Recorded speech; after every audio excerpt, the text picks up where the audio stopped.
మన తెలుగు వాళ్ళకి ఎంతో ఇష్టమైన మామిడికాయ పప్పు. నేనైతే మామిడికాయ, టమాటో కలిపి పప్పు చేస్తున్నాను. చాలా అంటే చాలా బావుంటుంది. స్టవ్ ఆన్ చేసి కడాయి పెట్టేసి ఆయిల్ వేసుకొని పోపు సామాన్లన్నీ వేసేసుకోవాలి. పప్పు ఉడికించేటప్పుడే మామిడికాయ, టమాటా కలిపి ఉడికించేస్తూ ఉంటారు. అలా కాకుండా ఇలా చేసి చూడండి చాలా బావుంటుంది. ఇందులోకి వెల్లుల్లి, అలాగే కరివేపాకు, పచ్చిమిర్చి, ఇంగువ అన్నీ ఫ్రై చేసేసిన తర్వాత ఇలా మామిడికాయ ముక్కలు, టమాటా ముక్కలు కూడా కలిపి వేసేసుకొని ఉప్పు, పసుపు వేసేసి కొంచెం వాటర్ అనేది వేసేసి అలా మగ్గించేసుకోవాలనమాట.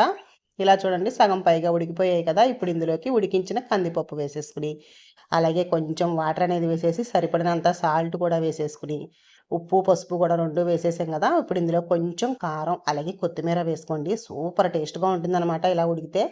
టమాటా పప్పు, మామిడికాయ పప్పు విడివిడిగా తిన్నా బావుంటాయి. ఇలా కలిపి వండుకున్నా చాలా అంటే చాలా బావుంటాయి. మరి నచ్చితే మీరు కూడా ఇలా ట్రై చేసేయండి. ఇదొక్కటి చాలనమాట మనకి అన్నంలోకి కొంచెం నెయ్యి తగిలించుకొని తింటే సూపర్ టేస్ట్‌గా ఉంటుంది కదా! నచ్చితే మరి లైక్ చేయండి.